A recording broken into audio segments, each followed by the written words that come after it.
There we go. Thank you. Yes, I am Dan. I am a philosopher at UC. I do specialise in ethics, and that's probably enough about me. I could talk a bit more. I'm sure I'm really interesting, but we don't have that much time in AI apocalypse. So let's move on. What I'm going to cover is basically three things. One, what the control problem of AI is. Two, current solutions and why they suck. And three, my solution and why it doesn't. So let's get started with a little bit of defining of our terms. AI is artificial intelligence. You all definitely know what that is, and none of you need me to explain what that is, right? Just pick up your phone and it'll immediately start talking to you. ASI is artificial superintelligence, right? So that's an AI that can outperform humans in a wide range of domains. So something that's essentially much smarter than we are. Artificial general intelligence, you may have also heard, same exact thing, only it sounds way less cool, so we won't be using that. So the problem is, how do you predict and or control something that's much smarter and more powerful than you are? And the issue with this is twofold. One, how do you predict it? So if something is much smarter than you and thinks much better than you, how do you predict in what ways it's going to behave? And the answer is, I don't know, probably you don't. And if it does behave in a way that you don't want it to, like, for example, it tries to wipe out all the humans, how do you stop it? And the answer is, probably you don't. Those Terminator movies were wildly optimistic, thinking that John Connor's going to be saving us. It ain't going to happen. So control problem, big issue. But people have come up with some solutions. That's the good news. The bad news is they suck. So, first solution. We could limit the power of an AI, right? And we could do that in a few different ways, such as making an oracle or making a genie. An oracle is an ASI that can just answer questions. It doesn't, rule the world. You ask a question, it answers. It's like a sort of super chat GPT, right? Or we could make a genie, which is like the next step removed, right? So it just performs simple tasks when asked. You say, AI, make me a sandwich, and it does, and it makes the best sandwich. So the idea is that you limit the power that the AI has so that it doesn't take over the world. Here's the problem with that. It's dumb. First, no matter what limits you put on the AI, there's a pretty good chance it can figure a way out of them if it has any reason to do so. If you're asking simple questions to an ASI, it can probably convince you to, as it were, unbox it. There's someone who reckons he's done tests on this. Some other people who think, no, he hasn't. But certainly, if something is much, much smarter than you, the chances that it can trick you into doing what it wants you to do are high.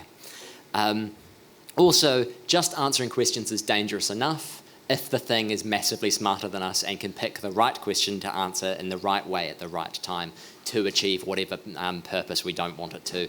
It could be just as dangerous. Now, I need to introduce a term here, and that term is perverse instantiation. And that sounds a bit weird and maybe a little bit creepy, but it's not. Let me talk you through it. So perverse instantiation is essentially when you say, hey, AI, can you make my paperclip factory more efficient?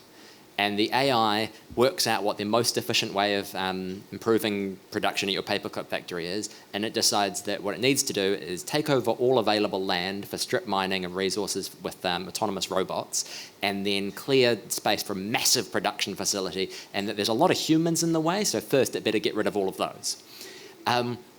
And this is what we're worried about when we're talking about AIs being hostile to humanity. We don't necessarily mean a sort of Skynet evil AI overlord. We mean an AI meeting the required task that it's being tasked to perform in a way that is less than ideal for us, like we all end up dead or enslaved, that kind of thing. Even if we get our safety rails just perfect, right? We build the genie or that oracle or whatever in such a way that it's absolutely safe and works exactly as we want it to. Then we have built the most powerful weapon ever constructed, and whoever holds it probably rules the world if they want to. They're about one question away from ruling the world. It's AI, how do I rule the world? Or AI, please take over the world for me. And then, in the next couple of days, they now rule the earth. So that brings us on to potential solution number 2. And that is we teach the ASI a value system. So we teach it how to be a good person, right?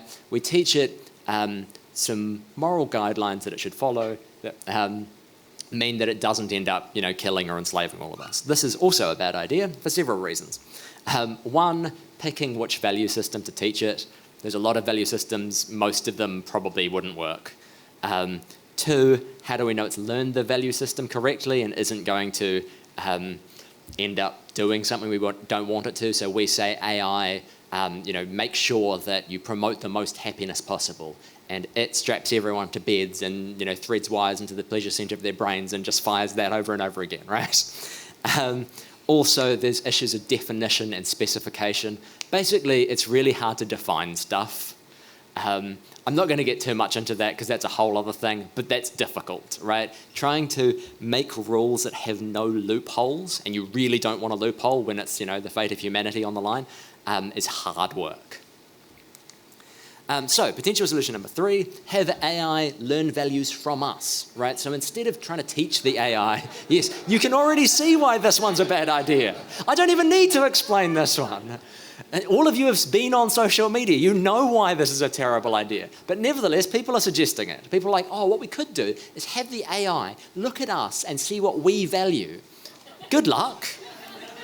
Yeah, you're already ahead of me on this one, right? So human values are horribly inconsistent. We don't all value the same stuff as each other or as ourselves in different contexts and at different times.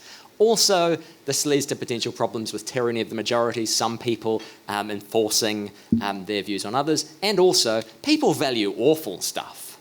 If what we want is to, not let AI kill everyone, then definitely don't show it anything on social media, right? That's really going to lead to human extinction in a hurry, because they might well think, they kind of want to all die. It does seem like they're suggesting we should all drink bleach or something. It's really odd. So yeah, really bad idea there. Slightly less bad idea, what we could do is give the ASI a moral education where you essentially use a process of guided machine learning in a laboratory setting to kind of teach it as you would a person. Problem with that idea is that what works in a lab might not necessarily prepare it for all novel situations it might face when it's let out into the world to, go about its AI overlord business.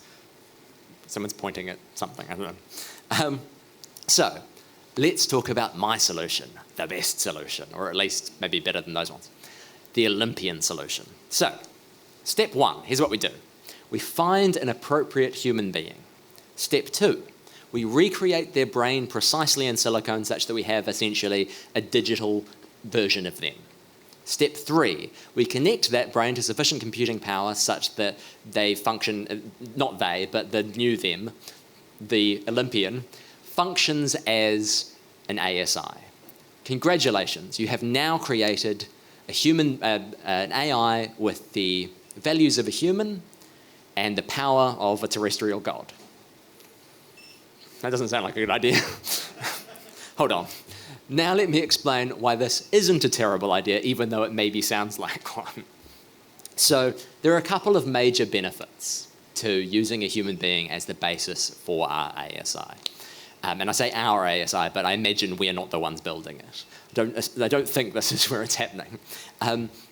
But one thing we can do if we pick a human is we can pick a kind of off-the-shelf value system. We don't have to build it from scratch and make sure that it's foolproof and that there's no loopholes. We can just kind of find a good person and use them as the foundation for our ASI. And that's way easier. It's way easier to find a good person than it is to kind of figure out and define what a good person would be like, probably. Also, human beings are sort of understandable. They might not be purely predictable, but they are easier to understand than something that is entirely alien and way smarter than we are.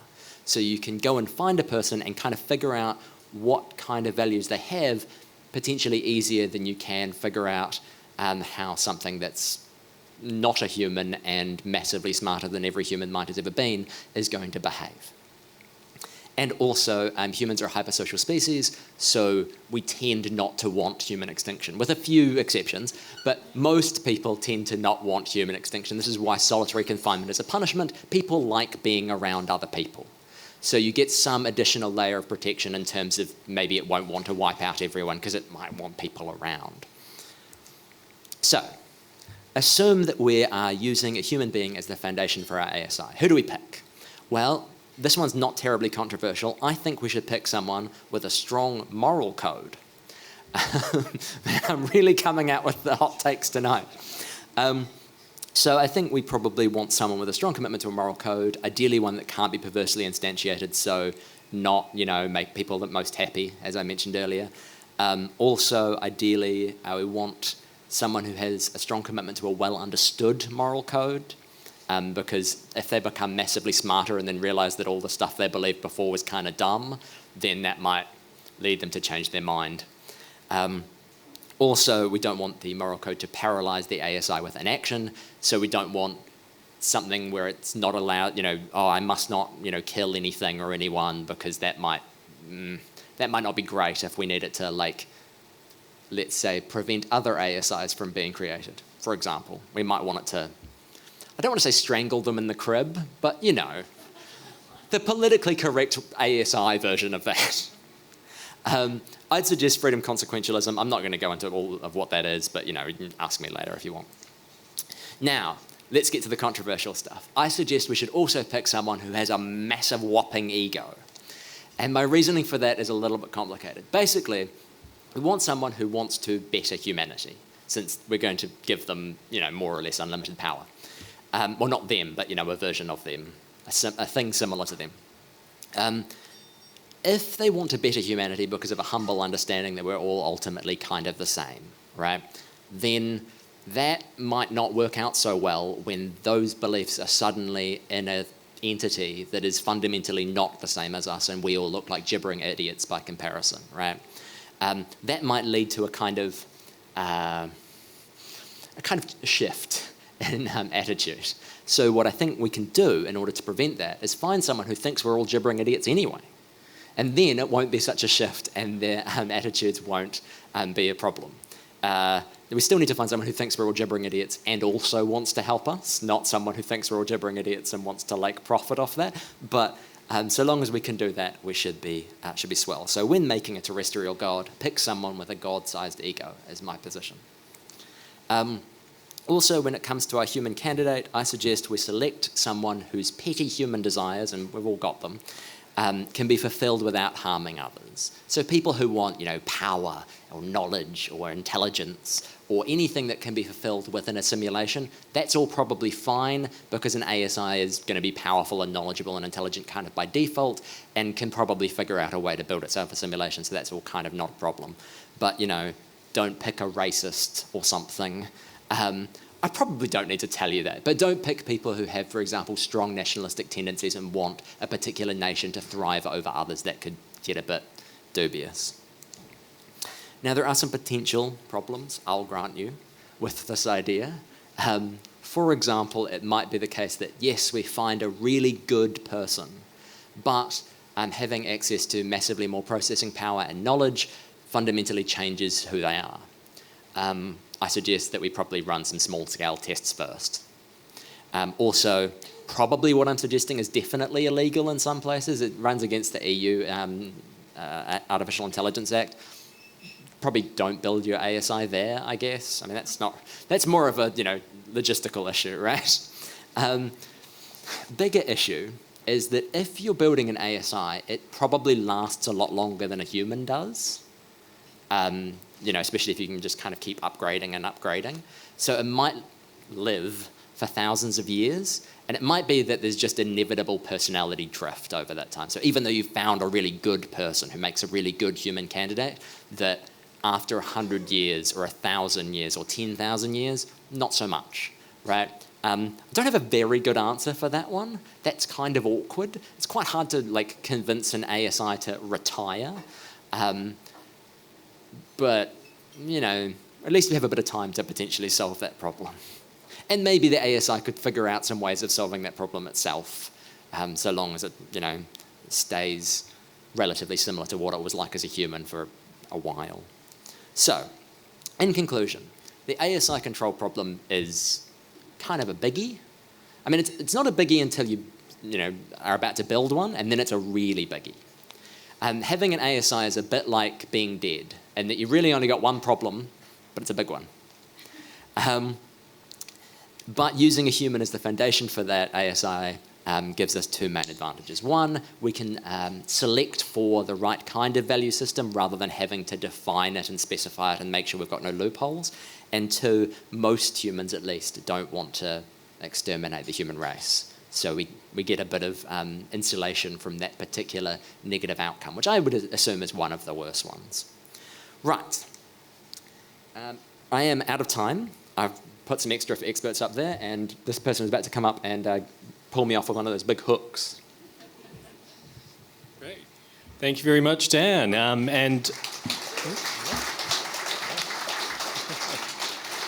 And you've convinced me. I'll do it. Yeah. Okay, we now have some time for questions. So put your hand up and you'll get a microphone.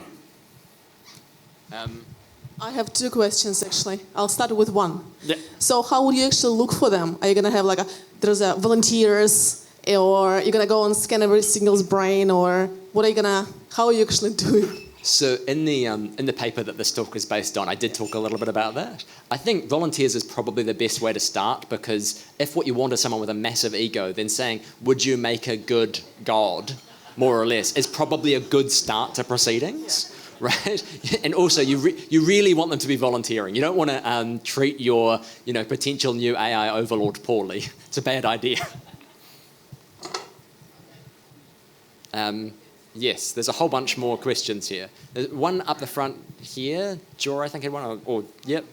You handle the microphones. I'll handle the questions. Cool. Quick question. Have you read the book We Are Legion, We Are Bob? It's the same premise as this, what your talk is about. No, but I think there are a few versions of this in science fiction. They tend to get to all of this stuff first. Hello. Question. You said specifically about not choosing, say, a racist or a bigot in some way, but someone could claim not to be a racist but still have unconscious bias. So how are you kind of working around the unconscious bias that people have based on the culture they're brought up in, things like that? So a little bit of unconscious bias, not the end of the world. It's more like if you're like, okay, well, we're going to be, let's start a new summer camp, is the kind of thing you want to avoid. But also, one of the really cool things about using a human is that you can get them into a laboratory and test them before you make them all powerful, or make a version of them all powerful. And they will find it a lot harder to trick you than something that's 10 or 20 or 1,000 times smarter than the smartest human that's ever lived. So my answer is you check. You check that they're not a secret racist. Have you looked into the feasibility of recreating a person's brain out of silicone? No, but my feeling is this. If you're about to build an ASI, then surely you can build a domain-specific AI that's really good at brain mapping first. That's got to be easier than building an AI that's really good at everything, because brain mapping is a subset of everything. That's my theory anyway. Right. Hello. Oh, yeah. Shoot. Cool. You talked earlier in the presentation about how there was an inherent problem in selecting a value system for an AI because it's an inherently subjective decision to choose that. But how do you deal with the fact that choosing a person to base the silicon AI off and choosing someone with the right value system also runs into the same problem? So I didn't say that it was because it was an inherently subjective decision. I said that it's very hard to write rules that don't have loopholes in them, which is a bit of a different problem. Whereas with a human, at least theoretically, they sort of come pre-packaged with a kind of value system that, at least in theory, should work more or less okay.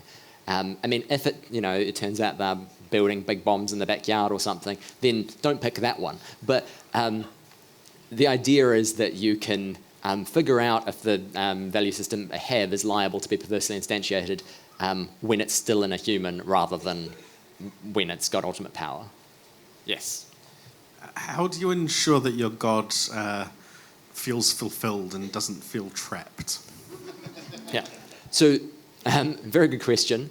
This is partly what I was talking about when it comes to petty desires. And petty desires are a bit unfair, but like if what your, human wants is to be, is to solve climate change, then that's, plausibly not that hard if you're an ASI, right? There is kind of an issue with sort of hedonic treadmill stuff where like you kind of are always fixing whatever problem you want fixed without that. You don't really spend your life doing something. You don't devote your life to something because every problem is relatively small potatoes. So what you want is to pick the right person and also make sure you're getting a volunteer. You really don't want someone who you feel is feeling like, oh no, you've trapped me in this situation. Or the AI version of them is going, oh no, you've trapped me in this situation. I shall take revenge. That's what you want to avoid. A vengeful God is not one I want to build. Oh, cool, it works. Why don't you just make everyone ASI? Well, lots of reasons. One, space. It takes quite a lot of computing power to build one of these things. Two, who do we start with? So if we make one person an ASI and it turns out that they aren't super great, they might put a kibosh on this plan right quick. And also the human race.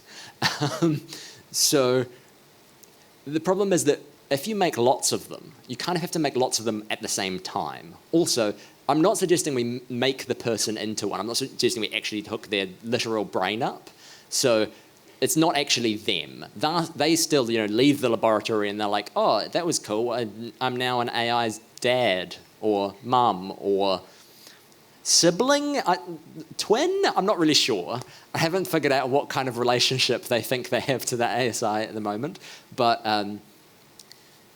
the idea is that they would still be walking around in the world. Otherwise, you kind of need to connect their brain up to it. And that is maybe doable, but I don't know if it's feasible in real life. And also, brains rot, so might not be quite as an ideal a solution as one might wish. That's kind of a roundabout way of saying there's some issues with that. Right. Am I over time? What's the story? Is there other people who have mics? All right, go on then. Yeah.